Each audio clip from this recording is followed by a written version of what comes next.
Pharmaceuticals make money when you can prescribe more pills for long periods of time. And now there's 4.6 billion prescriptions written in America per year. We have 10,000 chemicals in our food that are not allowed in other countries. 0.5% of a child's brain today is microplastic. We live 10 years less than the friends in Switzerland. We're suffering. We're suffering. What is up, guys? Welcome to this week's episode of my podcast. Yes, I am wearing a pinstripe suit. I thought I would do this for you all because I love you so much. I am at the America Fest conference in Phoenix, and I got to sit down with my good buddy, Calley Means. Calley and I sat down about a year ago and talked about food policy, talked about his history in lobbying groups, or at least consulting for these types of organizations. He has a very unique perspective on what's going on at so many levels in terms of food policy and execution of the way that our government is connected with food in this country. He has been an instrumental, central part of the MAHA movement, the Make America Healthy Again movement. So it was really a joy, a pleasure, and a privilege to sit down with him when I was in Phoenix, Arizona, to talk about what he's seen since the election. Whether you're on either side of the aisle, this is not a political podcast. I'm a doctor. I'm interested in human health, and I believe that the Make America Healthy Again movement is going to do many good things over the next 4 years. I'm super excited about what RFK Jr. has in store. We talked about all of that and much more in this podcast with Calley Means. So please enjoy this conversation with my good friend, and I will see you guys later. Calley Means, it's a pleasure to see you again, man. Cheers. Cheers, some nice raw milk. Thank you, man. Boom, I got you. And cheers to you being in a suit. I know, this is crazy, man. Like, I got this You suit. look good. I got this suit for AmFest, and I wore it yesterday for our talk, and I figured I might as well wear it again today for this podcast. And Look at it, suits you, man. who knows if I'll ever wear it again, but we figured we'd try and disrupt the internet and throw my audience into a little bit of a tizzy seeing Paul in a suit versus the regular attire. But okay, I got lots of questions for you. I appreciate you taking the time to hang out with me. I want to start broadly and then zoom into the Make America Healthy stuff again, because we did a podcast previously in Arizona. I'll put a link to our podcast a year ago. Wow. The political and health landscape looked different. We were anticipating the potential of change, and now change is becoming more of a reality, which is super exciting. And I've so appreciated all of your work. Thank you for everything you've done in this movement. I mean, you're really at the center of this Make America Healthy thing. And I think you're sort of this nexus that's catalyzing it in some ways. And I think that listening to what you've been saying over the last year, and as I've been learning about the things that you're talking about, I've been thinking more and more about this. And one of the things that I heard you say that I thought was very, very insightful recently, and maybe you can comment on this and we'll go from here, is that chronic disease is the most profitable intervention, the most profitable invention ever in our healthcare system and in our economy. And that is crazy to hear. So let's just jump off from there.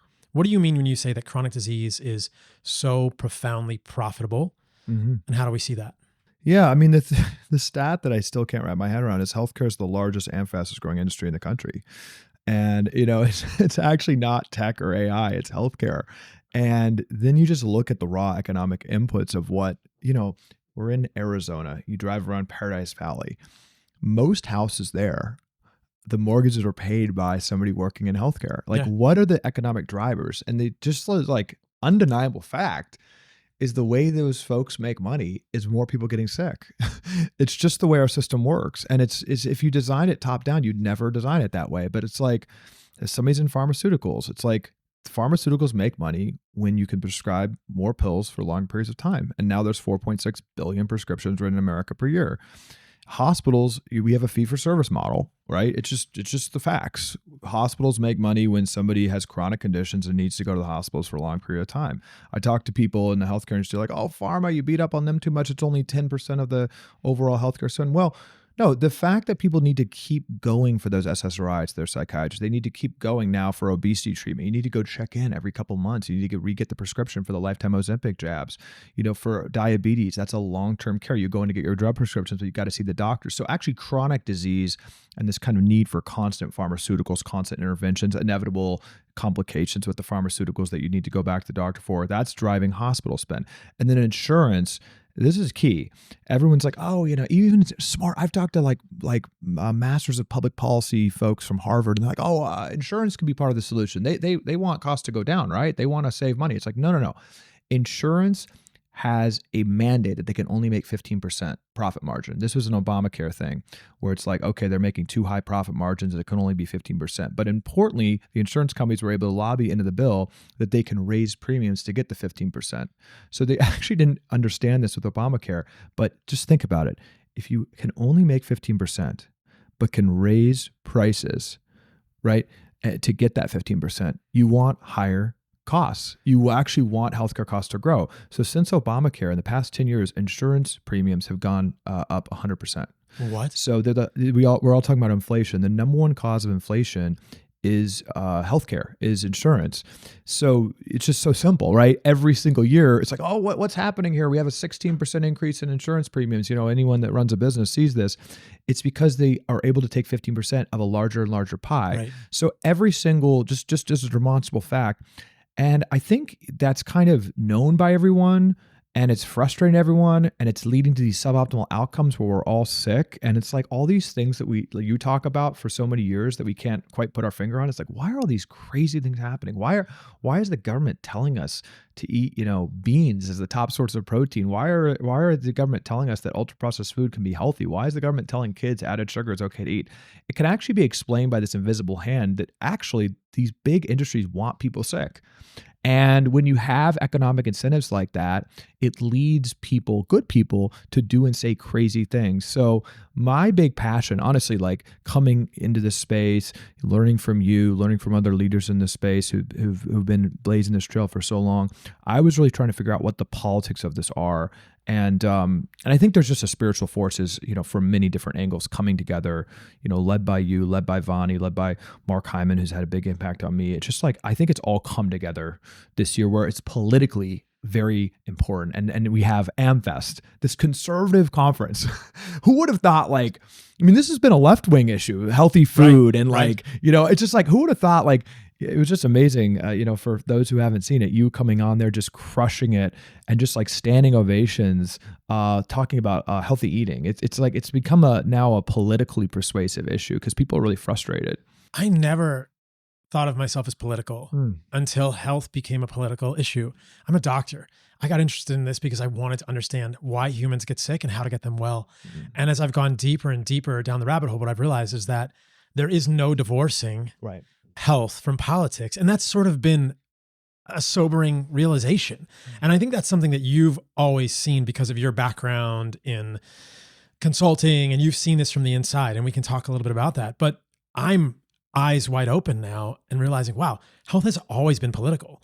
That's crazy to me. Yeah, it's been pretty crazy being at Mar-a-Lago and in Palm Beach, where everything's happening on this in the past 20 days. You have now for the first time, the leading builders in the world there. And I think what you've had is, I would call the builders, the doctors, the entrepreneurs, they've kind of been outside of politics. And I think everyone in this election realized that we kind of need all hands on deck because we're not going to be able to combat these trillions of dollars of incentives that are really holding us back. And it's been kind of every single area. And, one framework I've had in the past couple of years is the politics drive the policy. There was a disconnect between how many people follow you, how many people are listening to Joe Rogan, how many people are following Food Babe, Vani Hari, all these different health influencers, but that hadn't been translated into political might yet. But the people that are following you, and it was interesting being in the photo line with you and seeing all the people, and kids whose lives you've changed. It seemed like a logical thing to channel this frustration and this awakening happening that you see on independent media into a political movement, because politics is basically what are people voting on, and people are really frustrated about their kids and themselves getting sicker and sicker.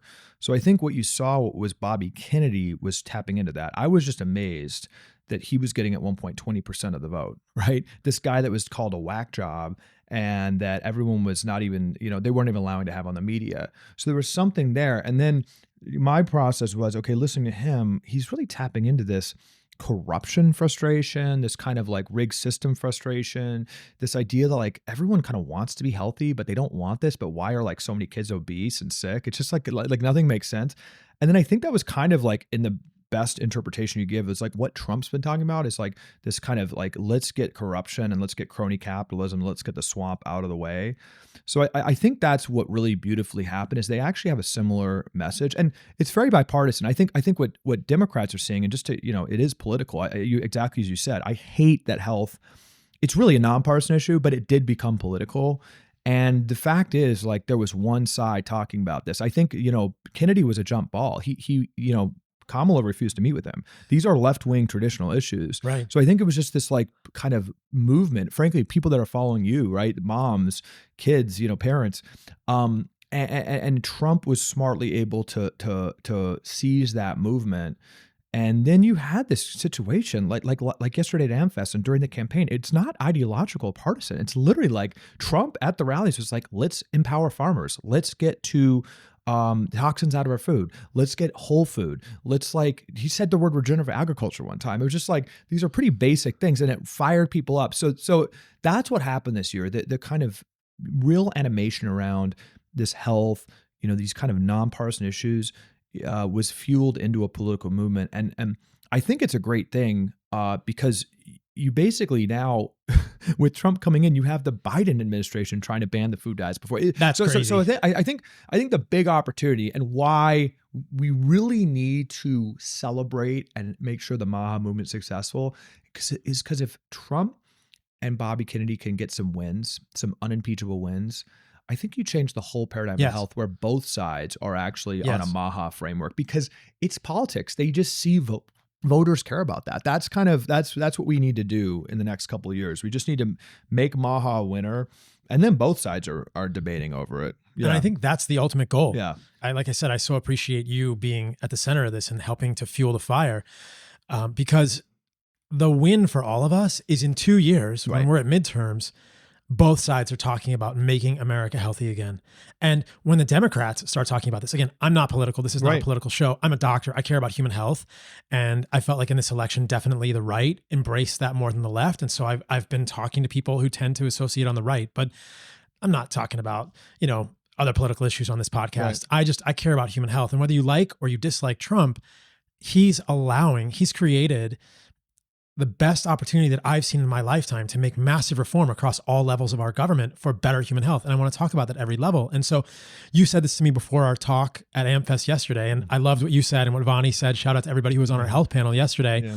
People can go watch that somewhere. It was really fun to be on this like rock star stage with you guys. It was crazy.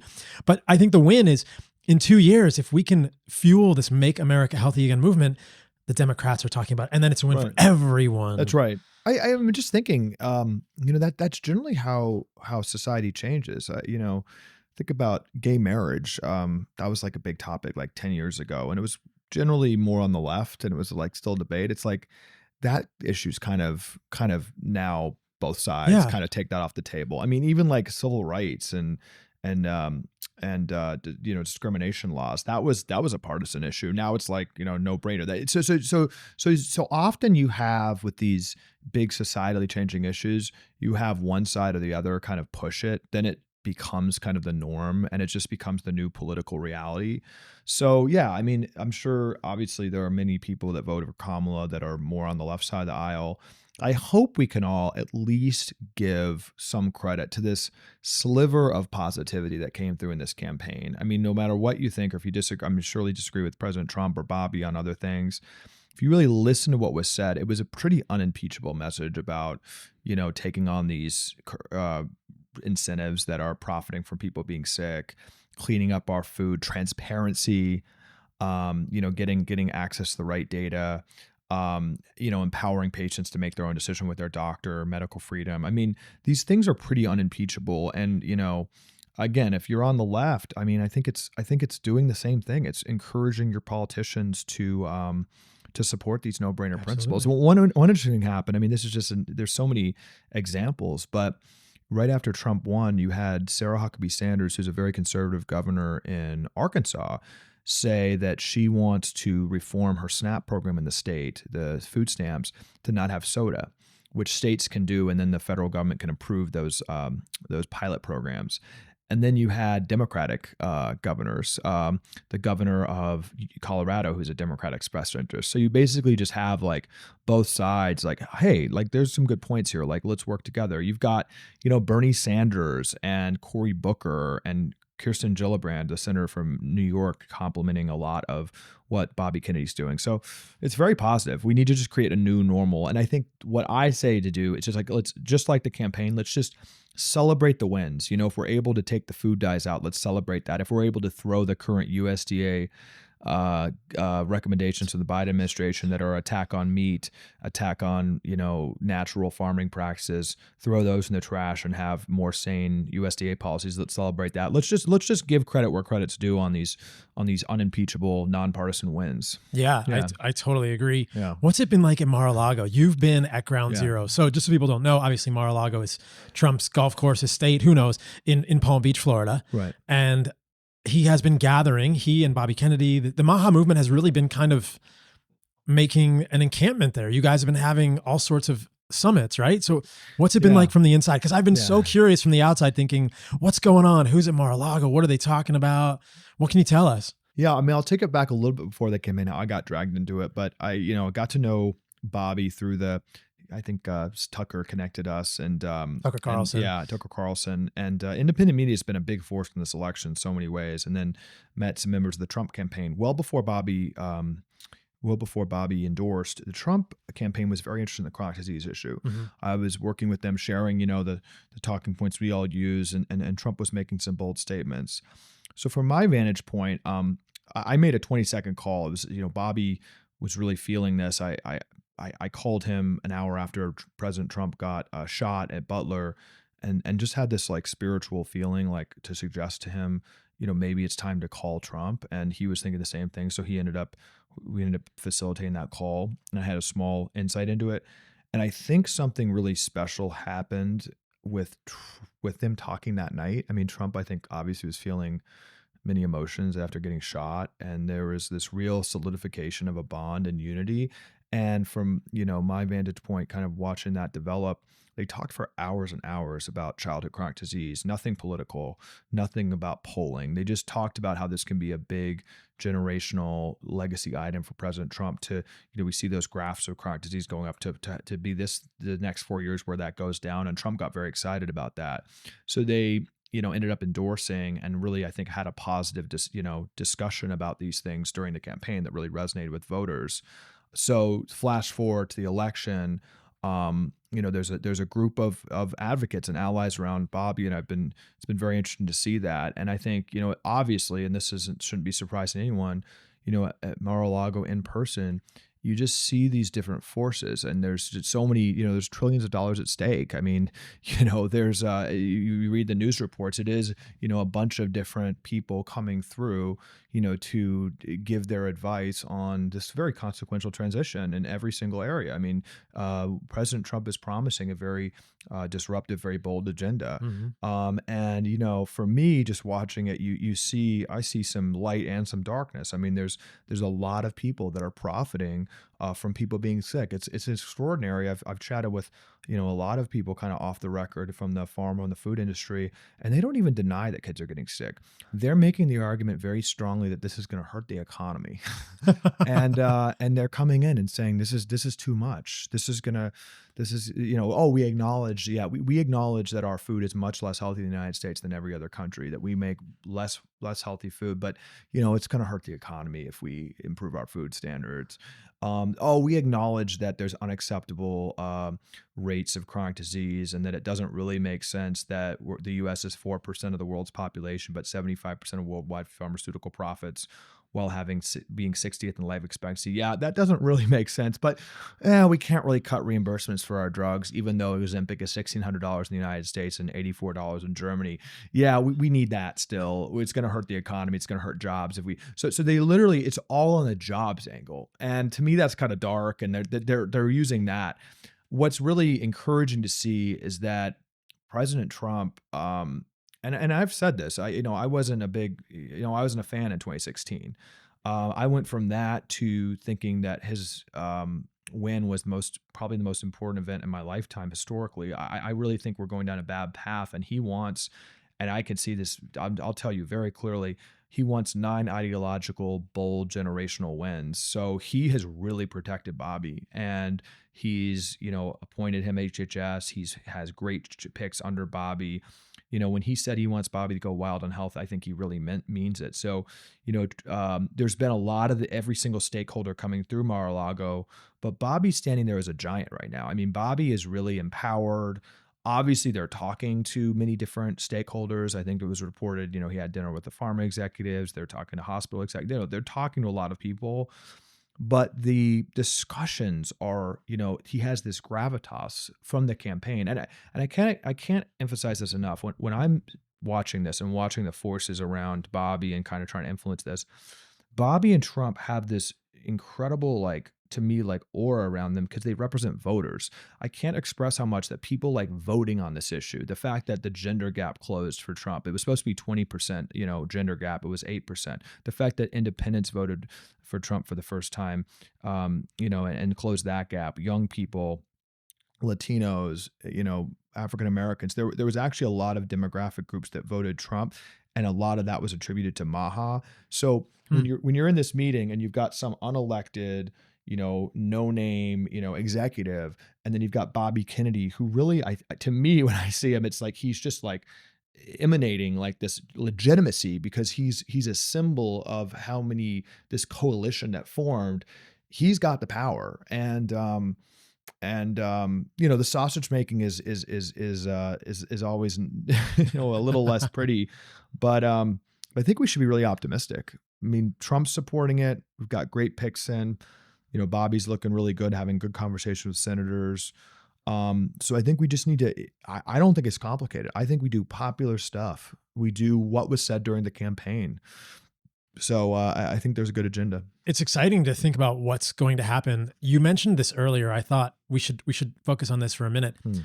Vani was on the panel with us yesterday at AmFest. Vani Hari, Food Babe, has done so much work recently over the course of the last 15 years, really, truly, exposing the additives in our food, right, and really highlighting how low quality American food is often versus food in Europe, for instance.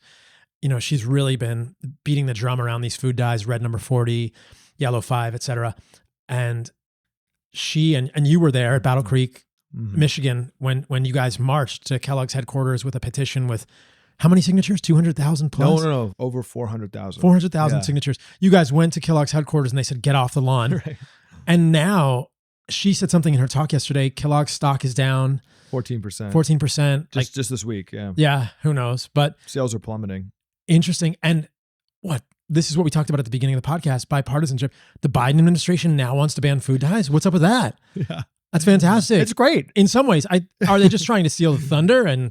But I mean, I'm fine with that. Who cares? Yeah, honestly. I mean, I think Trump and Bobby should get the credit, but yeah, I think it's great. Yeah. Is that going to, do you know anything about that? Is that actually going to happen? Just wanted to pause the podcast for 1 minute, guys, to tell you about something I really believe in a ton, which is Heart and Soil Supplements. I built this company 4 years ago in my house, and I've really been proud to see it grow. Heart and Soil makes grass-fed, grass-finished, desiccated organs. I'll show you a couple of these. This is her package, which is for ladies. It is uterus, ovaries, fallopian tubes, kidney, and liver. And the reviews on this are incredible. Infertility is a huge problem for both men and women. And what we've seen when women take this is just astounding. I've heard from women that PCOS symptoms have gotten better, endometriosis symptoms have gotten better, painful periods, infertility has improved taking this by itself or in connection with an animal-based diet. We're also coming up to the beginning of the year. So please join us for our Animal-Based 30, which is our free animal-based eating challenge. You can go to animalbased30.com to sign up for that and check out our supplements. The other one I want to tell you guys about is Whole Package. This one is for men. I take this every morning. It has testicle, liver, and blood. I mix it into my raw milk, and I will feel the effects throughout the day. I appreciate what we're doing here. And the benefits of these supplements are probably far beyond the hormones or the nutrients in them. They may have to do with microRNAs or peptides. Something is affecting gene transcription in the corresponding organs in a positive way. If you're struggling with infertility, with libido, with really any issues in your health, I would encourage you to check us out at heartandsoil.co. That's .co. Our mission is to help you reclaim your birthrights, radical health. Back to the podcast. Yeah. So let's back up. So Vani is just a warrior. And I think that's another example of the just marshaling the political power of moms. I mean, I think it's at 450,000 signatures right now. I mean, these are free market good things. I mean, we don't just need to sit here and take this corruption. We can vote on it. We can ask our elected officials to handle it. We can do grassroots efforts. So I think this, again, what happened this year is that voices like Vani's, voices like yours, people have been calling for change, were kind of given a voice and channeled into this political movement. Again, I just can't stress this enough. This is my main point. The politics drive the policy. So continuing this voice, that's continuing to, we should all be celebrating victories. That leads to change. So yeah, just to reiterate, the FDA under Biden is now moving to look at chemicals. You would have never expected that a Democratic administration is rushing to keep up with Trump, with the Republican. It's actually totally reversed of what you would always expect. That's a great thing. It's a great The fact thing. that you're like at these rallies or at, Avani talking or Trump or Bobby Kennedy, and you close your eyes, you wouldn't know what party's talking. It's a very, very good thing. So I think it's an example where we just need to solidify this movement. If the Biden administration is able to get some unimpeachably bad dyes banned before they leave, okay, great. I mean, again, Bobby and Trump should get credit. I think what Bobby has talked about, what Marty McCary, who's the great incoming FDA chief, is going to look at doing, and just get into the weeds here, is the FDA regulates our food chemicals. And, theoretically, they can, tomorrow ban any chemical. They have the power to do that. And through interpretation of a law from the 1950s, they've created these things called self-GRAS standards, generally recognized as safe, where there are literally chemicals being added to our food every single day that's self-policed. This is crazy. So yeah, it's just crazy. Everyone, and this is, I think also it's great. It's like, we're getting in the weeds here. Like, you have Elon and Vivek on Twitter. They just shut down this continuing resolution. All these things were boring and nobody cared. It's like, we need to start caring about these $100 billion bills. And we need to start caring about GRAS standards. And we need to start getting on people on this.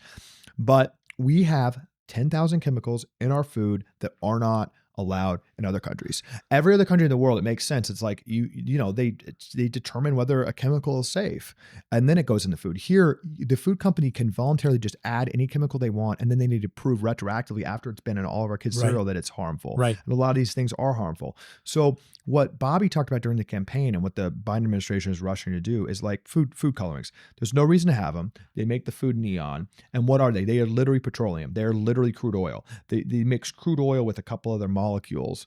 And, and then what happens? They go, oh, so they've already put them in our food. They're not allowed in other countries. And then it's like the kids all seem kind of fidgety and have problems, and then they eat all this crude oil.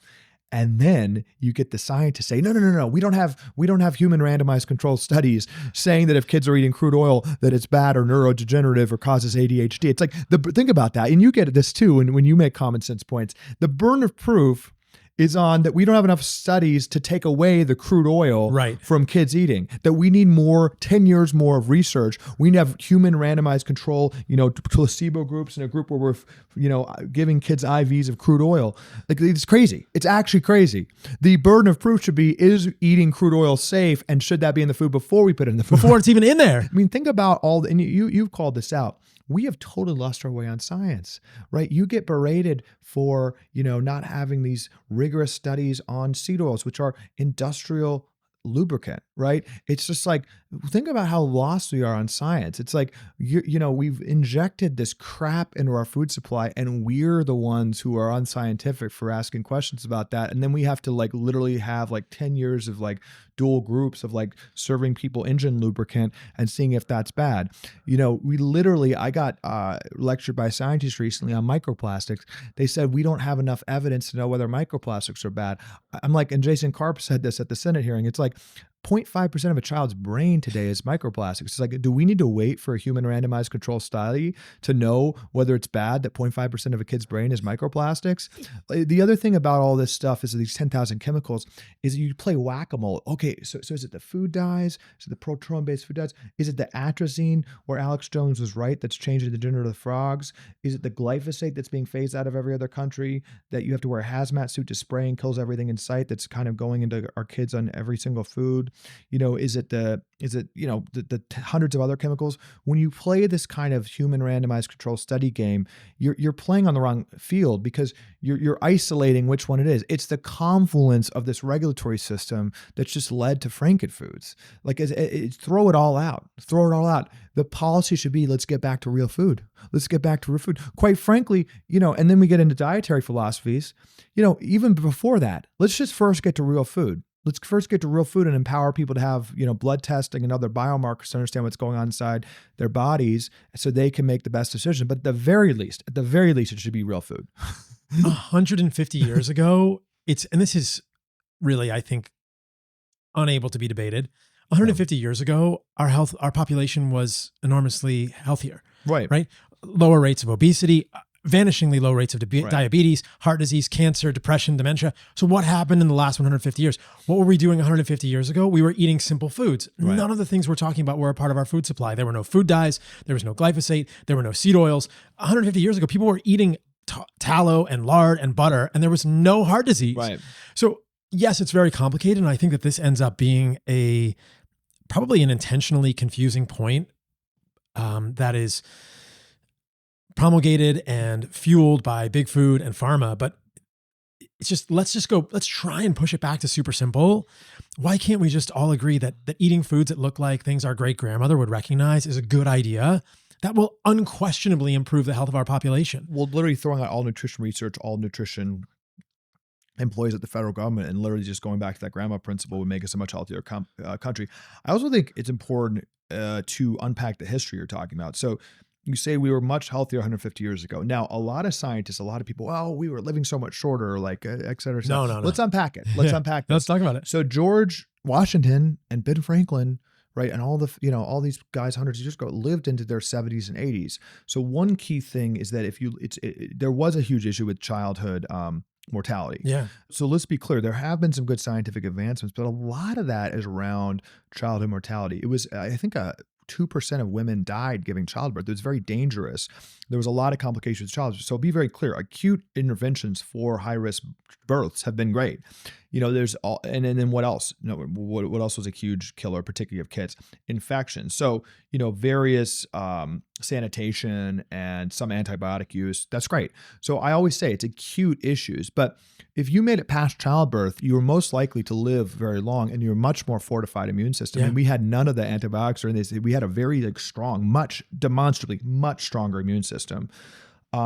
Acute interventions are like 5 to 7% of our budget right now. That's not really what the healthcare system is. I think we really took the trust engendered by some of these acute solves, which generally I think is largely sanitation and controlling infections.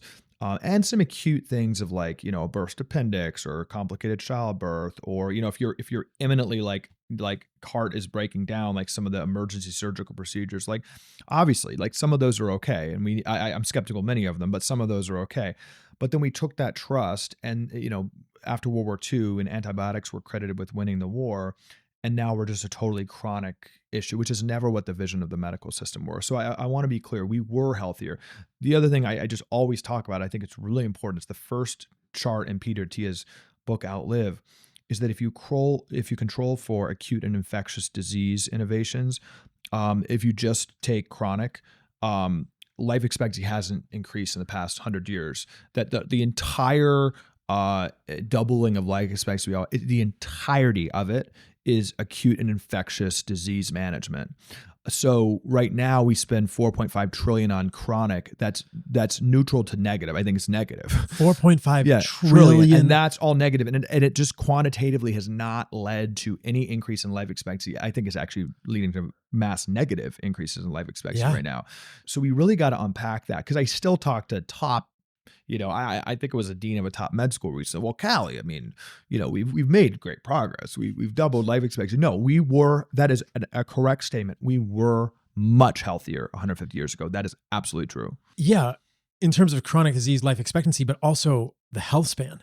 So I would argue that if you look more closely at the non-infectious and the non-infant and maternal mortality rates, and you look at the chronic disease life expectancy and the chronic disease health span, that's actually declining because we are becoming decrepit sooner. I think of this as an inexorable, march toward decrepitude. Now we see people we've talked about this with Casey so many times. We see people in their 30s and 40s with chronic illness now. We see kids who are obese. Like we may not be able to in this podcast right now prove that we have a lower life expectancy from chronic disease than we did 100 years ago, but I would say we are much less healthy and we have a much less robust health span. We are more, I would argue that we are probably much more decrepit at the average age of 60 or 70 years old than we were even 100 years ago. This is why I think this is becoming such a politically fruitful issue and an important issue, is because it impacts everyone. I think what Bobby and Trump in this movement kind of awaken is like, oh, this isn't right. It isn't right for 25% of women to be on an SSRI. It isn't right for 40% of teens to be on some kind of pharmaceutical product. It isn't right for, autism to be skyrocketing. Fatigue and just general sluggishness is the top reason people go to doctors. People are just, brain fog. People just aren't feeling right. This has almost become normalized. When Casey and I were writing Good Energy, we were kind of talking to people and going through this thesis of the small things equal the big things. And we talked to a bunch of our friends and every single person was like, well, I'm not sick, right? We're trying to figure out like the target audience of the book. And everyone's like, I'm not sick right now. I'm like, well, do you have infertility? Oh yeah, I had PCOS. Are you depressed or anxious? Yeah, I'm on a pill. Do you have, I'm on Adderall, I'm on, a sleeping pill. I mean, it's like everyone actually is suffering and it's so normalized. People think that they're healthy. You talk to people, my company, does the HSA, we enable HSA spending doctor's notes for exercise and food and supplement interventions. TrueMed.com. And, as we were starting this, we got actually heat from some government agencies and some doctors. And they said, well, you can't prescribe this to that many people because, most people in their 30s are perfectly healthy. You can't write doctor's notes for exercise. Like, what do people have? It's like 65% of people have a chronic condition and the vast majority of people are at risk for them. It's just like we've normalized basically suffering in this country and it's not right, especially for kids. And it's just getting worse and worse and worse. This is a key thing. And then, I always talk about my mom, but she has that stage 4 pancreatic cancer, dies right away. And the doctor said tough break, but she was on 5 other medications.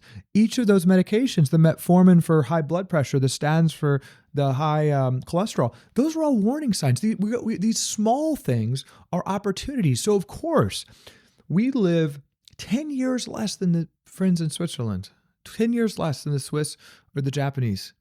But that's not just 10 years dying earlier.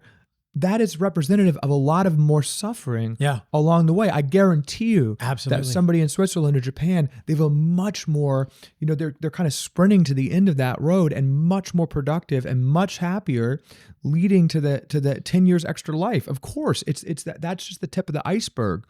So this is a massive problem. It's a massive economic problem. It's a massive spiritual problem. Like we're suffering. We're suffering. We're not at our best. 77% of, military age people can't join the military. We have, serious mental health crisis that's connected to all this.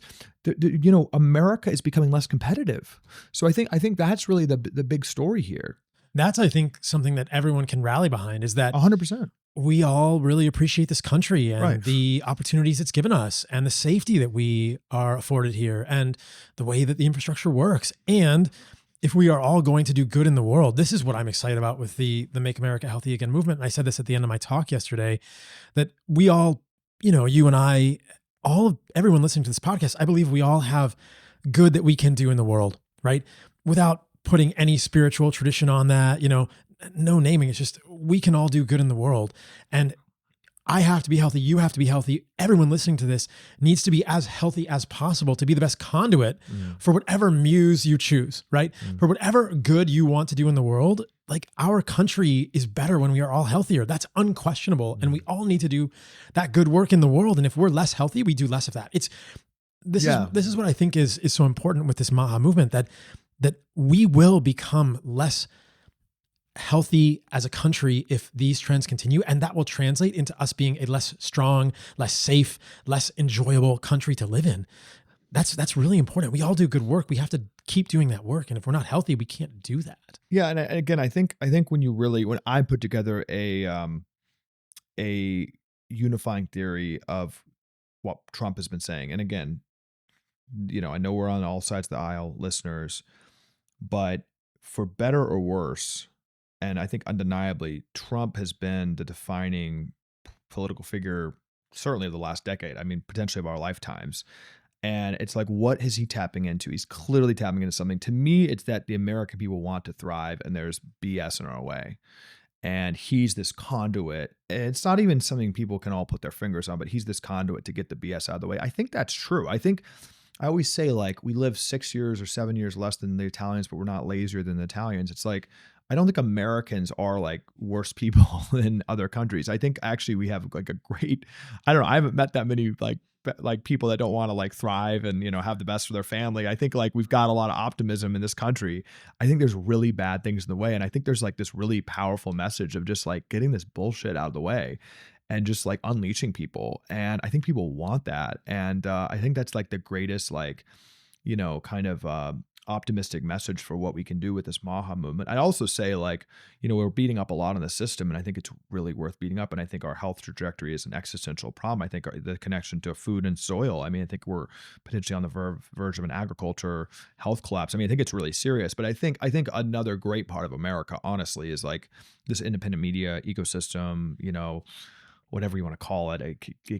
They call us like influencers, which I think is kind of derogatory, but pejorative. I was yelling at a reporter about that, just writing something with my sister, just like it's like you guys are doctors. I don't know, but whatever. There's an ecosystem, right, where it's awesome. I always say this: it doesn't happen in China, where like top podcasts, people are like eviscerating the system of the government. You had Ron Johnson invite us to the Senate, where we just like eviscerated the Senate itself for being corrupt. It's like, and like the senators were clapping. It's like, I mean, this is the system I think is potentially working just by like being able to call this stuff out. Yeah. It's a grassroots movement that in some ways is undeniable. And that's what's really cool about it, that you guys are doing amazing work, which is top down in some ways, trying to reform the government. And also you and your sister wrote this amazing New York Times #1 bestselling book, Good Energy. We're all a part of this movement to do the bottom up movement too, totally. To educate people at this level and say, like, here are the tools to understand this. One of the things that I think you and Casey have really helped me think about, and that you guys have talked about so eloquently, is the idea, and I think Bobby Kennedy has said this too, I don't think I thought about food in this way, but I think that these ultra processed foods are literally poisonous. Yeah. And I want people to understand that you mentioned this earlier, the generally recognized as safe acronym from the FDA. And I think when we have over 10,000 additives and chemicals in our foods that have really not been fully vetted for safety, we end up in a position where if you don't know what's in your food, if you are eating food that your great grandmother wouldn't recognize, you are literally eating poison. And I do not think that statement is hyperbole. And you are feeding your children poison. And I want people to understand that is why we are struggling so much with our health. This is so important. Yeah. So, as I kind of started a couple of years ago, I got these lectures from friends, at like Harvard, Stanford, fancy places like that, the white coats. And I would go on podcasts and say the food is poison, the food is toxic. And I could get my, friends who are doctors or, folks like that, Calley, you're really discrediting yourself by these hyperbolic words, et cetera, et cetera. It's funny, right? You've got these like fancy people, all the fancy people with all the degrees. They're profiting demonstrably from people being sick. That's their entire ecosystem. And they've got all the degrees on the wall and they've got the white coat and they're able to like kind of lecture, let's be polite here. That's discredit. You don't want to I'm worried about you. You're going to discredit yourself. And then you start digging into it. Okay, is that warranted? And it cannot be repeated enough. Everyone has to understand this. The food industry and the cigarette industry connection. I just think it's like you just go to the question. It's like, okay, let's look at it. Like, was this deliberate? Was there thought on this? Or have we just lost our way? And the truth is that really bad people very deliberately, very consciously hired scientists to do experiments to figure out how to addict children to food. And they did brain scans. Did you see the picture? Which one? The picture of I guess it was just the brain scans with this recent lawsuit. Oh, yeah. Everyone needs to know this, that Philip Morris and R.J. Reynolds started buying up the largest food companies in the world in the 1980s. And by 1990, this age of Wall Street M&A, the movie Wall Street, all these deals, the two biggest deals in world history, M&A deals, were cigarette companies buying food companies. Kraft, U.S. Food, R.J. Reynolds buying Nabisco, which is the seminal book called Barbarians at the Gate about the private equity industry, KKR. The biggest deals were that. And they strategically bought food companies because cigarette smoking was going down, and they brought scientists over. So very consciously, hundreds of cigarette scientists went to the food department and they figured out how to add these thousands of chemicals together. This is all documented now. They did a bunch of research on how the perfect mix of salt and fat and seed oils to make people want to eat more, to addict children. And then they lobbied for the food pyramid, which was an ultra processed food marketing document. This is all just documented facts.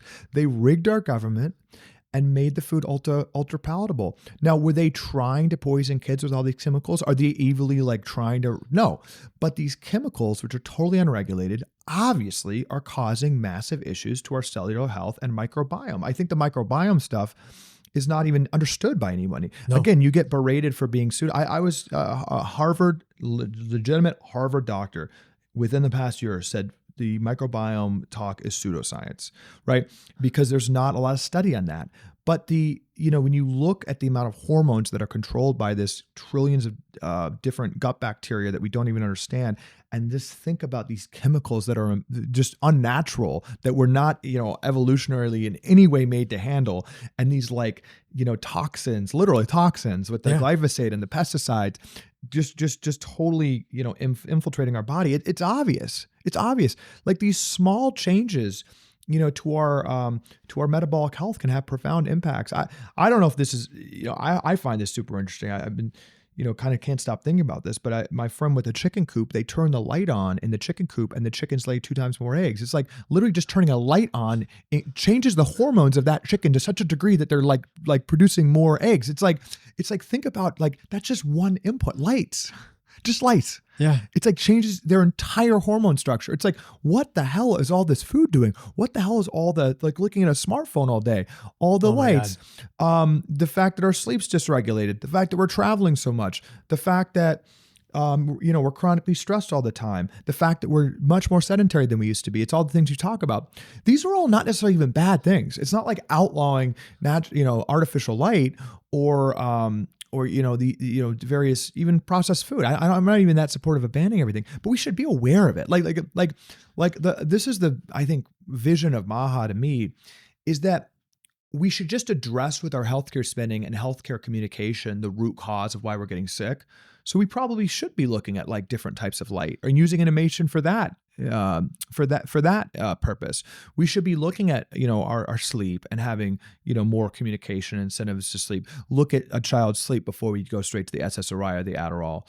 We should be working with schools to figure out more movement and not having them sit all day. It's just these sound like woo-woo things, but what if that was how we attacked the healthcare crisis in this country? It's very positive. And there's money to do that. There's $4.5 trillion that we spend.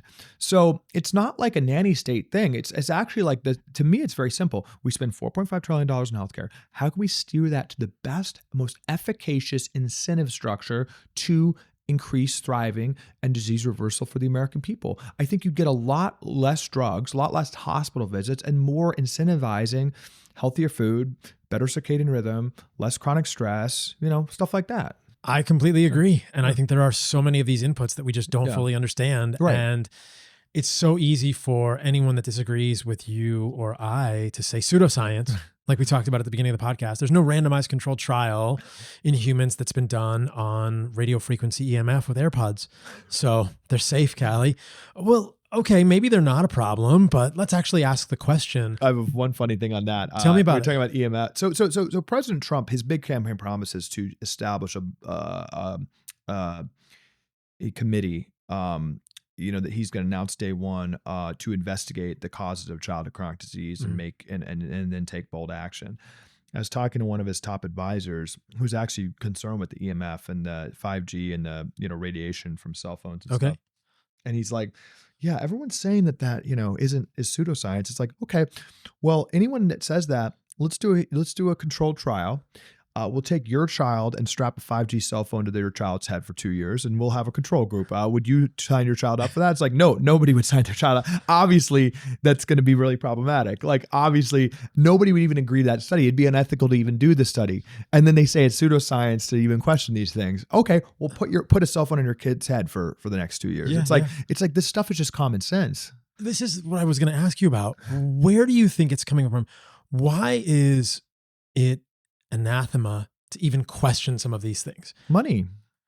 You go through. I went down a rabbit hole in this. The cell phone carriers have spent tens of millions of dollars to cover up any study. There's no studies on what the radiation from cell phones doing to us.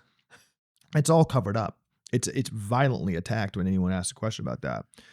So, and then, from being in DC, it's like, okay, how can they actually do that with good conscience? It's like, everyone has plausible deniability. It's like, oh gosh, like these guys are interfering with the free markets. Like we have studies. This is totally safe. This is just a total wild goose chase. And they get the lobbyists to shut down any study, any inquiry. That's a big problem where we've lost our way in the past 10 years. We've been able to attack the question itself. We're not attacking content. We're attacking even the idea of asking questions, right? It's completely off the table, right? In polite society to ask a question about vaccines. It's like what Bobby Kinney's saying about that is let's just get studies. Let's just get studies, right? And I honestly want to see him as a parent. It's just like are we too infantilized and dumb to continue to conduct scientific research? It's like, pharmaceuticals seem like a good thing we should constantly be doing science on. The various inputs around us, like EMFs, lights. It's just like, just do the studies. It's just like that's the greatest, I think, victory we're going to have in the first year. Just get the NIH back to just like transparency and asking basic questions. And President Trump's directive to investigate why kids are getting sick. It's like a very simple thing. And it's like nobody actually disagrees with it. It's just this corporate interests.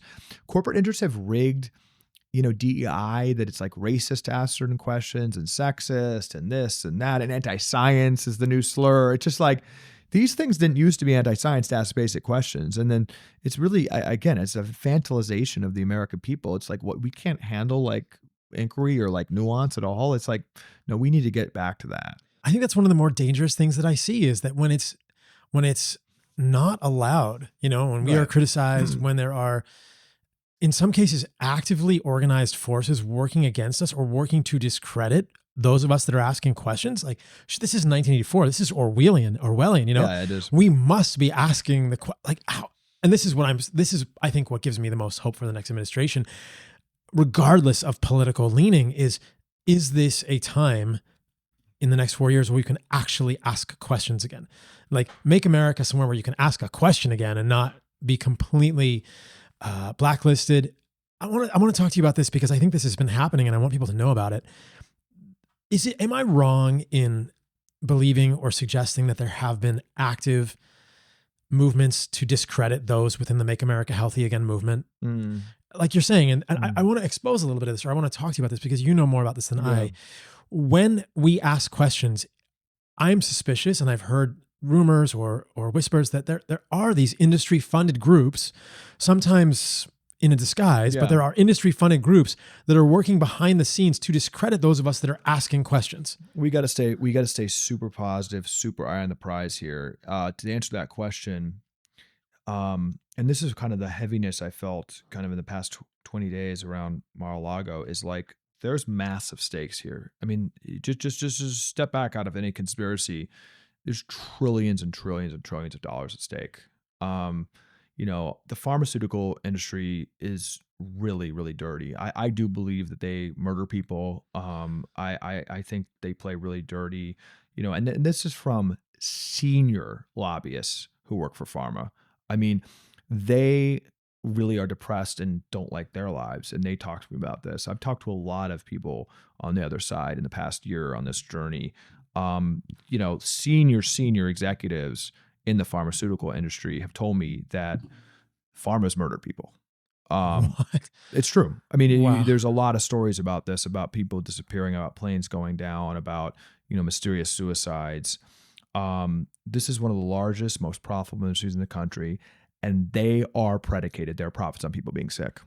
So, they're not messing around. I mean, there's trillions and trillions of dollars at stake. I think there's extremely, extremely dark things that just think about, you say they murder people. It's just like, they're an industry predicated on more and more Americans being sick to meet their quarterly earnings. They are not investigating cures. They have shut down when there was a promising cure for type 1 diabetes. They shut it down. Really? Yes, they're not looking for cures. There's no what's the cancer moonshot, war on cancer, that Richard Nixon announced 50 years ago to cure cancer within the next 10 years. What happened to that? We have $350 billion of spending a year on cancer management. It's all cancer management. It's like 50% of the top 20 drugs are like, just basic like cancer. There's no cures. There's no cures. Cancer rates have exploded and we're managing it, right? There's no investment in cures. It is an industry that's fundamentally incentivized for more Americans to be sick. And you look at the top 50 drugs in the country, they're all management drugs. The pharmaceutical industry is not creating cures. No. So this is a bad industry in a lot of ways. And I want to differentiate big pharma versus small pharma. I think big pharma, another thing they've done is they've basically crowded out any innovation. The fact that the FDA approval process is $2 billion to get something through, that's created by big pharma because it doesn't have any innovation. There's actually are startups that are working, you probably see them, they're working on better diagnostics, that are working on innovative therapeutics, that are working on, I even think these AI kind of medical things, the AI doctors, it's like, if you have good AI, that doctor is going to recommend more preventative stuff. I think it's actually, if it's done correctly, like people on Medicaid, lower income Americans actually having like a diet coach and a functional medicine. I think there's all this innovation that's actually really good, but they can't get through FDA approval.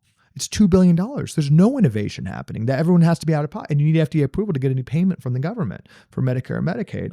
So I go all around this to say that when there's trillions of dollars at stake for an industry that plays very dirty, I think you can never, be too paranoid or conspiratorial about, various forces attacking you. I think it's coming from many different angles and angles we don't even expect. And I think there is a huge economic imperative to delegitimize the MAHA movement, and for many, many different angles.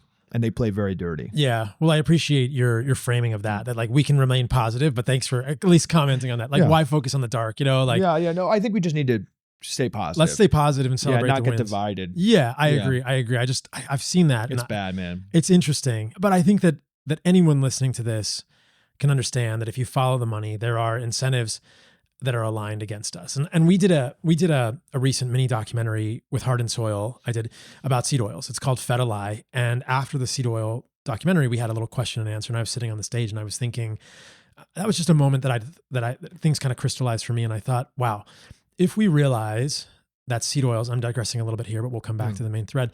If we realize, or we agree that seed oils are harmful for humans, there are hundreds, at least tens of billions of dollars at stake. It's in all processed food. Right. So this is a big deal, right?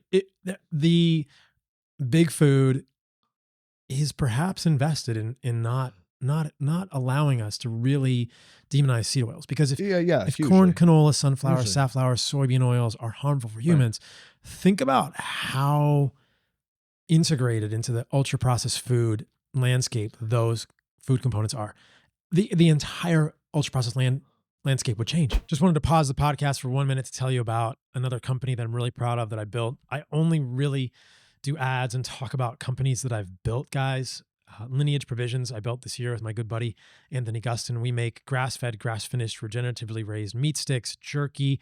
We have a grass-fed beef protein powder with organs and colostrum. We have a regeneratively raised glyphosate-free honey. We have a regeneratively raised grass-fed beef tallow. These are all things I use in my own life. I want to make them for you all to make your lives easier and healthier on the go. So I'm really proud of what we're doing. Check us out at lineageprovisions.com. And I bet you know someone, or you have tried our meat sticks or our jerky. It's really, really high quality. Again, it's grass-fed, grass-finished, regeneratively raised meat from Australia. I went to Australia to see the farms, and I was blown away. The grass is so green. The quality of the meat is incredibly good, perhaps unparalleled in the world. So I really believe in what we do at Lineage. If you need snacks for your kids, if you need snacks for yourself, if you need a post-workout or pre-workout protein powder that is super clean with no additives, even no sweeteners, check us out. If you're looking for a glyphosate-free honey, a grass-fed regeneratively raised tallow, or even a creatine, we make all that stuff at Lineage. My mission is to make products that help you lead a healthier life in a convenient way. And in doing this, to build companies that push back against big food. One of the big things for us today is convenience, and we have to make convenient, healthy products for humans. So I'm really proud of what we do.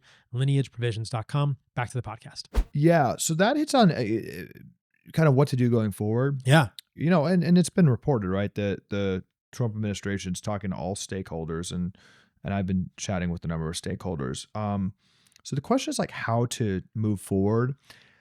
And I do think there's a lot of worry from these industries, obviously for the economic angle, but there's almost this worry of like liability looking backwards. I mean, if you figure out that pharmaceutical recommendations for kids ended up hurting kids, or that our food recommendations ended up poisoning Americans, I think there's like a lot of fear from the industry and the scientific community, understandably, of like, where do we go from here? Like they basically made these recommendations and we poisoned ourselves. It's like there's a huge incentive for them not to admit fault. There's also a concern about legal liability. I think we really do, for the most part, need kind of a backwards looking like grace period. I mean, that's my suggestion, honestly. That's the only way we're ever going to move forward. Yeah. And basically just be like, listen, unless there was like clear criminal conduct, this is a industry and government handholding complete screw up. I mean, there is many stakeholders that are responsible for the state that we're in. So I think that's just like a message I'm pushing, is like we for the most part need to not be too backwards looking, but acknowledge, which we all agree, there's a big problem for health. When I've spoken to major food companies and industry groups, it's like, you agree that the food in America that you're making is less healthy than the exact same product you're making for other countries. Yes, we demonstrably agree with that. It's like, okay, do you agree that's not optimal? Yes, we agree it's not optimal.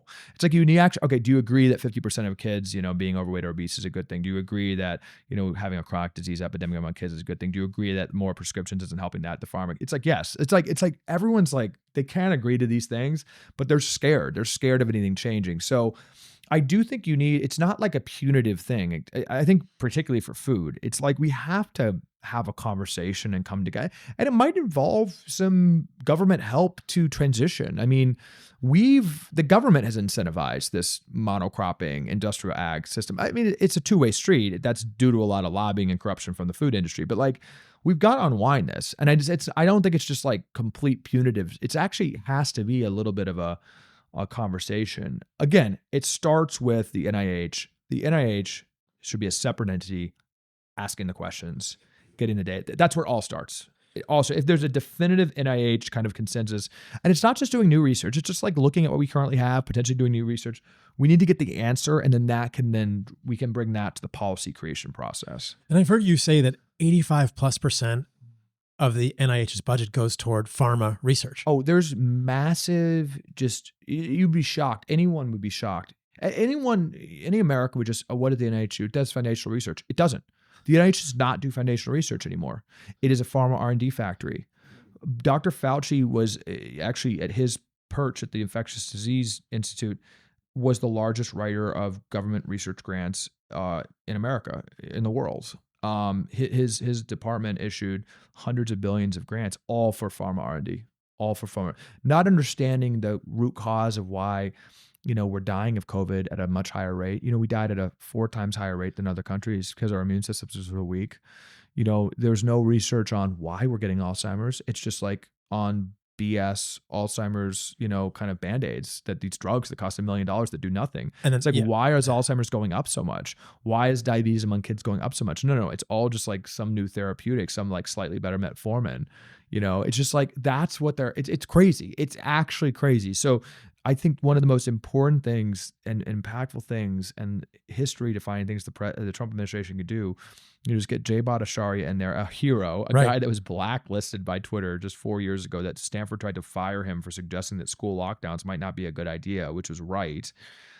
Getting him in there and saying pharma, we should have a thriving pharma industry. They can do their own R&D. We're going to figure out why we're getting sick. I'm excited for him at the NIH because I'm excited too. That seems to me, and I've heard Bobby Kennedy talk about this, that seems to me to be one of the biggest impediments. That's one of the biggest problems we've had in the past, is that the foundational research has not been done. Perhaps because it's been omerta, perhaps because it's been anathema to research high fructose corn syrup or something else. But I'm such a seed oil zealot, or anti-seed oil zealot. I would love to see $30 million for just an actual study on seed oils. How would you do? Any thoughts on how, like, what the best way to do that would be? I think we just need some parallel arms. Yeah. I mean, we need randomized controlled trials on seed oils. Right. The problem is that the longest one that we have historically is the LA Veterans Trial. It was 8 years. And it was done 60 years ago. We don't have any real good randomized controlled trials on seed oils, full stop. They were all done 60 to 70 years ago. They all had confounding in the control groups because we didn't really understand the problems with trans fat. So the control group were the saturated fat arms, and almost every single study done on seed oils in the last 70 years, which is all of the randomized controlled trials, had trans fats in the control groups.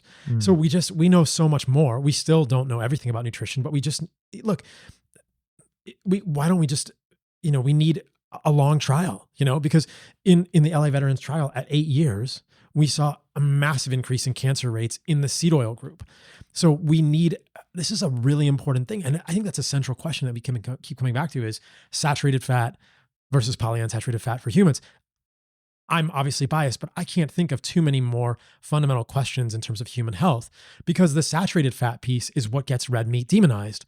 You and I both believe that red meat is a central food for humans, but the government and governmental agencies and any outshoot of that, any offshoot of that from the government, can say that red meat is harmful because it contains saturated fat. And then we get back to the lipid hypothesis. Why is saturated fat bad? Because it raises LDL. It's all kind of this Gordian knot that needs to be unraveled. And I think that if you could show, and again, this will take probably 7 to 10 years of a long study, it'll cost millions of dollars, probably tens of millions of dollars, we could really have a sense of what the long-term health outcomes are for humans eating saturated fats, butter, tallow, ghee, lard, versus polyunsaturated fats. Because the thinking, of course, is saturated fat is bad because it raises LDL. That's going to lead to more cardiovascular disease. On the other side, I'm saying, I'm not sure that's actually the case. I think polyunsaturated fats are going to cause more cardiovascular disease because they predispose all of our lipid particles to more oxidation. And long-term, I think they're very potentially going to lead to more cancer. So these studies, I hope that these studies will at least be begun under this administration, and we can start asking legitimate questions. Maybe we don't have to start with a $100 million trial on seed oils. We can start with some other things, but it's in every single thing we eat. I mean, we might want to know about it. Good investment. I mean, that's a much better investment than the $50 billion a year we're spending on farm R&D right now to band-aid over what this food is doing to us. Yeah, we have, like you said, this is what they're talking about, and this is really optimistic. I mean, obviously, this unstudied substance that's infiltrated almost every single piece of food we eat that we have no idea what it does. And it is a disgusting artificial process to make this stuff that includes bleach and all this other crap. Hexane, and it's just crazy. It's like, I think that's worth $100 million to study. I'd say so. I mean, $100 million. What's covering up that study? If there's any study to do, the food companies aren't studying that. That's the reason for the NIH. It is absolutely cannot be overstated how important it is to get the NIH back to science, because when you have an unimpeachable study from the NIH, it's hard. That's what the bad people have figured out. The bad people figure out that you can fund the NIH, and then industry can fund the same study, and you can say Lucky Charms are healthier than beef, and that's like held up. And that's a real study that that frankly is used to then get Lucky Charms in schools. So the bad guys have realized that NIH research, you can't go much higher than that. Once you have that study, you go to Congress and you're going to disagree with this. So we need to get back to, and it's crazy, and you wouldn't expect it. And many on the left would be shocked by this, but in these meetings with the Trump administration, it's so clear, the directive, it's get back to science. There's no ideology. There's not one discussion of we want this outcome. It's we want to figure out what's going on with seed oils. We want to figure out what's going on with glyphosate. We want to empower the best scientists in the world to have academic freedom and ask those questions. The food industry and the farm industry has just put nonsense into the NIH grants. I talked to a professor at Stanford recently. He said that 50% of the NIH grants is on DEI, and that they're having to do studies on trans people now because it's not a joke. You've got Rachel Levine, she's the head of the Assistant Secretary of Health, all health policy. Her stated goal is to insert DEI and gender studies into every single branch of science. We're going to have to totally unwind this. I think it's a corporate psyop because when you focus on this nonsense, it's not there's no DEI issues with science. We're poisoning lower income kids with seed oils and other bad food. We don't need to have any that's all a distraction. It's nonsense. It's nonsense. It's nonsense. So I think I think all this kind of, crazy stuff on gender and DEI infecting every level of science is a corporate invisible hand to distract from just asking basic questions. So we're going to get that out. Yeah. I've heard you say something else, which is interesting to talk about for a moment as we wrap this up. You commented and said body positivity you think is a psyop. I agree with you. Yeah. Talk about that. I just think body positivity is a terrible idea. Like it was a horrible, awful corporate funded idea. Now that doesn't mean we shouldn't have, compassion for people and make anyone feel bad about themselves. Let's be clear. Right. I want to be clear as a personal responsibility person. Both of us I know feel strongly about that. I think it's less personal responsibility, more of an absolute systemic failure where 80% of American adults are overweight or obese. So let me be clear. It's not to shame anybody. No. But this idea of body positivity, this idea of healthy at any size is an absolute joke. The medical system should be saying loud and clear, Americans should not be fat. It's so simple. Can we talk about the V word, or are we going to get banned on? Let's talk about the V word. I don't care. Well, this is my only point on for the YouTube. Let's keep this on YouTube. I'm not. Let me just make one simple point. When you look at how the medical system talks about vaccines, it's not, you have personal circumstances, there's affordability issues. I know there's a lot of typical things. It's like, no, take these 72 shots. Take them at the exact moment we say to take them. There's no cost too high. The government should spend hundreds of billions of dollars for these. We should absolutely have every single kid take these. He must be taken at this exact time. First day of life, 3 months, 6 months. So the medical system knows with a public health mandate how to say something really strongly. Like the medical system with COVID, it's like, no, we need to lock everything down. Right. There's nobody better than the medical apparatus to make a strong statement. We shut the entire country down in a week. Okay. What if the medical system had that same level of focus to say Americans shouldn't be fat? like it needs to end tomorrow. This is a joke. 100 years ago, if you were obese, you were in the circus and there was a case report written about you. It was that rare. Yeah. There were no fat people. And now everyone's fat. It's a huge problem. It's this whole thing of like being sensitive. Nobody should be fat. And that should be a national objective immediately from the government. It's bankrupting our country and destroying our human capital. Yes. It's literally our bodies crying out for help and our cells visibly malfunctioning. It's wrong. It's horrible. There should be no nuance from this in the medical system. Now doctors aren't even weighing people. They're not even weighing people. There's a whole thing on TikTok that it's fat shaming and you can be healthy at any size. That's a psyop from corporate interests. Like I really mean this. All these body positive influencers, it was reported by the Washington Post, Anahad O'Connor, who's a good reporter. Yes. They're being paid by food companies. The body positive influencers who are saying you can be healthy at any size are being paid by Nestle and Coke. This is crazy. The scientific authorities on day one of the Trump administration should say Americans should not be fat. And like we said earlier, I don't believe it's the fault of Americans. No, it's not. It's the government. We are being poisoned. Right. Right. Let's have a national effort to stop the poisoning, to have better medical guidelines, to stop telling kids that added sugar is okay for their diet, to stop, saying that the food coloring is okay, all these endocrine disrupting things, to have a national effort from our scientific authorities for kids to no longer be obese at an epidemic scale. And then when they're obese at an epidemic scale, as you've said, the American Academy of Pediatrics now recommends Ozempic as first-line therapy. Yeah, exactly. And Novo Nordisk, the makers of Ozempic, stop. I mean, like, what did you say? It's the 8th most valuable company in the world right now. It's the 8th most valuable company in the world, and 90% of their profits are coming from the United States. 90% of their profits are coming from the United States. Ozempic costs $84 in Germany, $1,600 here, and it's not the standard of care for obesity in Denmark or Germany or these countries where they make it. It's not the standard of care. You go to Denmark. I was in Denmark a year ago, outside of Novo Nordisk's headquarters. It's a utopia. Everyone's riding bikes. Everyone's in the outside. People are eating healthy food. Everyone's looking good. If you're obese in Denmark, you get a government incentivized keto diet. You get government incentivized exercise. You don't get it's not Ozempic. Right. They're laughing at us. They're sitting, drinking their lattes, riding their bikes in Denmark, eating laughing. Butter. Eating their butter. They're laughing. Yeah, they're eating their butter. They're laughing at us in America. And they're taking it to the bank. I saw you did this on X, and I thought this was really great. Elon had tweeted something, GLP-1s, right. Ozempic et al.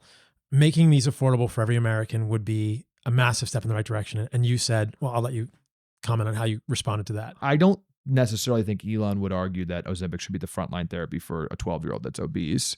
And I do think there's a small nuance where I'm actually fully in support of better priced Ozempic.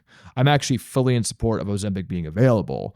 I think the standard of care shouldn't be first line defense of Ozempic. That's what we're saying. But if you could show me that, Ozempic, helped and it was better priced and Americans had free information and we weren't jamming it into kids' arms, that's the world we want, to be honest. Like Ozempic, these peptides, right?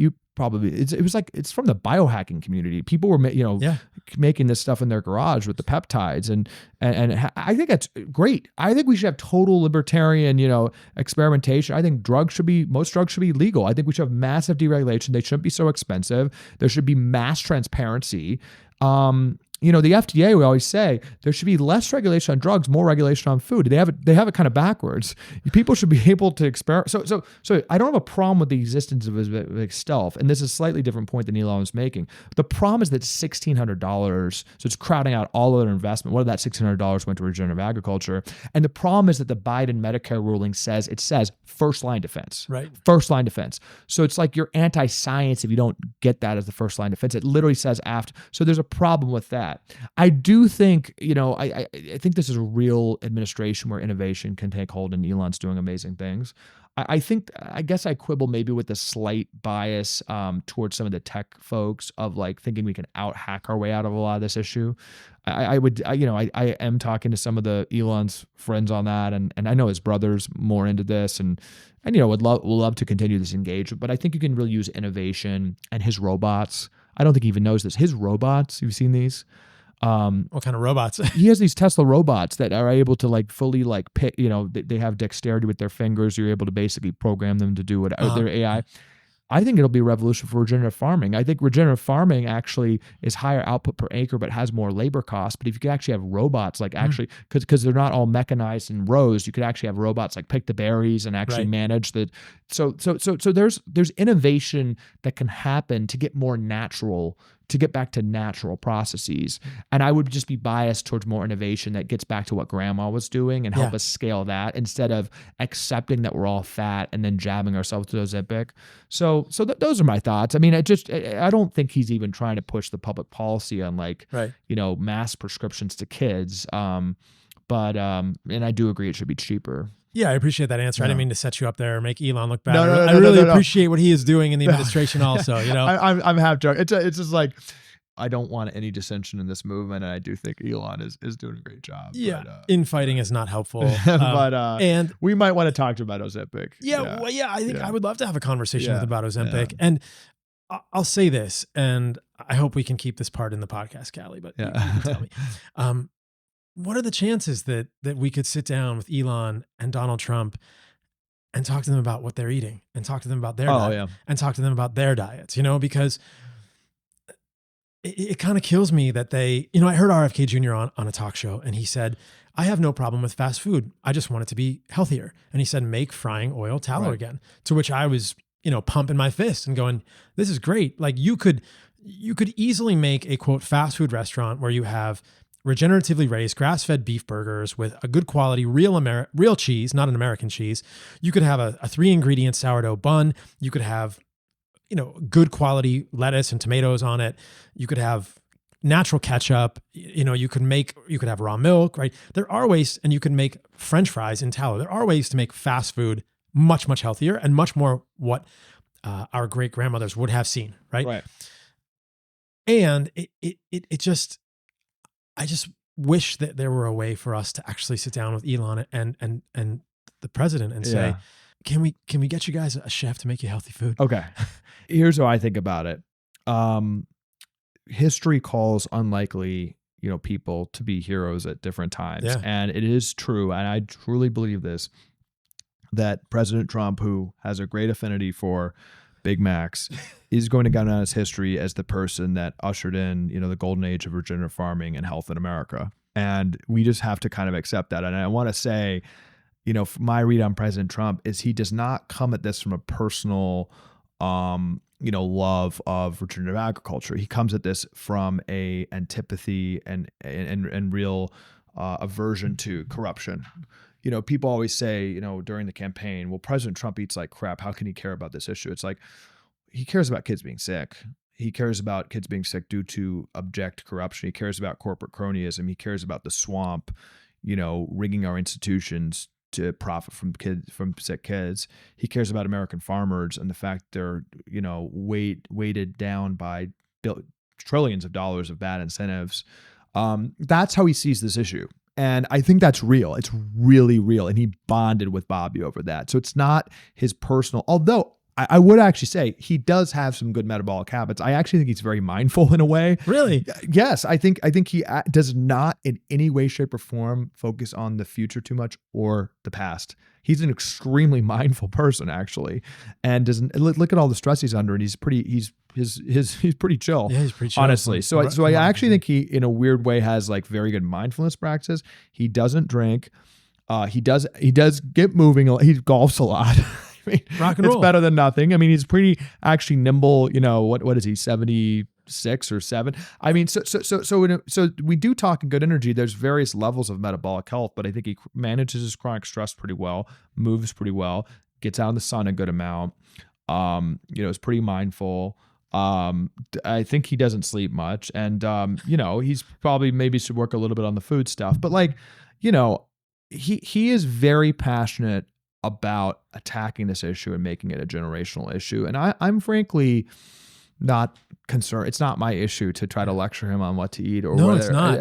I just think, like, in a weird way, I strongly believe he's going to go down in history as the person who ushered in a new golden age of health. And it's kind of, to me, kind of poignant and beautiful that it's that guy's going to do it. Honestly, I just want to protect him. Yeah, I just want to. He's looking pretty good. I mean, yeah, and Elon too. Elon, I think, is an important person. He's the most important American with Trump living, and I just want him. I do worry about his health. Yeah, I want him to be around a long time. Yeah, my only message to him is you're not going to out hack it. Like, you're not, the root cause stuff, and it's nothing. No judgment of Elon, but I weirdly worry about him more. Like, I don't know. Trump just seems invincible. Unflappable.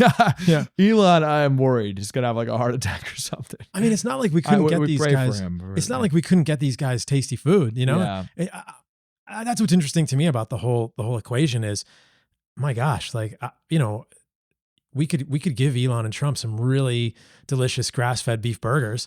We could make him some fries cooked in tallow. We could get him some raw cheese. We could make him some delicious freaking food. I think they've been impacted by the MAHA movement in various ways. I kind of think about after my mom died, my dad, my sister and I, felt so awakened on this metabolic health journey and felt like my dad was eating, still eating some bad food. And we, for a while, were getting really mad at him and like, you can't do this, and like got in fights with him. And then my sister very wisely sat me down and she said she was reflecting on it. And she like, we need to stop pressuring or giving any energy to trying to control him, because even if he dies, like, we need to be comfortable with him dying rather than trying to control him, because this energy of trying to control him is, hurting the time we have with him right now.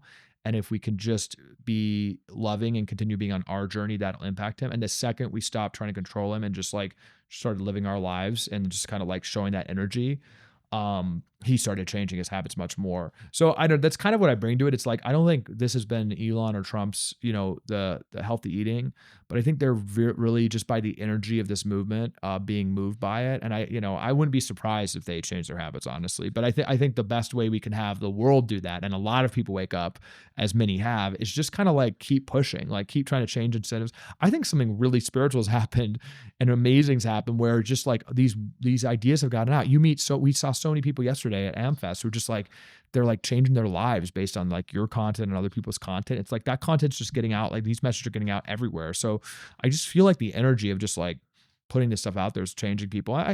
Hopefully it impacts people like Elon and Trump. I hope so. That's my genuine hope. Yeah, not from a place of judgment. Yeah, just like that's my genuine hope. And they're feeling the energy. Yeah. I mean, I was at the conference yesterday and a couple people came up to me and said, how do I help my dad who's not healthy? And the best answer that I have for them right now is show him, don't tell him. Yeah, that's right. That's right. And so I hope that, and this is why I'm excited for you to be around the movement, for Bobby Kennedy to be around the movement, for other people who are overtly healthy and care about this stuff to be around the movement, because I think you guys can show them, Yeah. And if you show them, I cannot show, not tell. I cannot believe that Trump hanging out with Bobby Kennedy is not going to impact him positively. Of course. I'm sure, and I don't know if this is happening at Mar-a-Lago, I'm sure Bobby Kennedy's over there in the corner doing push-ups, or like, where's the pull-up bar? Where's the pull-up bar, Mr. President? Like, send me a video, Calley, when there's a pull-up bar at Mar-a-Lago, and Bobby Kennedy's out there doing pull-ups. That's what I would, I imagine that's what all of us want to do. Like, just give me a freaking like little pull-up bar, someone to do push-ups. Right. That's got to impact them positively, and I think that's an important thing. 100%. But man, thank you for coming on the podcast. Thanks, sir. Thanks for being a part of the movement. I think that your presence, your connection with Bobby Kennedy has had a massively positive impact. And I know other people have said this to you, but I think that your impact in this is going to be massive in the world. Thanks, sir. And I think that your children are going to get to see, are going to be really proud of their dad and really just have a lot of joy and excitement about what their family, did in the world, their aunt, their dad, all this kind of stuff. So thanks for doing what you do, buddy. Thank you for your friendship and leadership, Paul. Man, I don't know about the leadership, but I'm happy to be You are a leader, man. I'm You trying. are a leader. Thank you. Thank you, brother. Bye.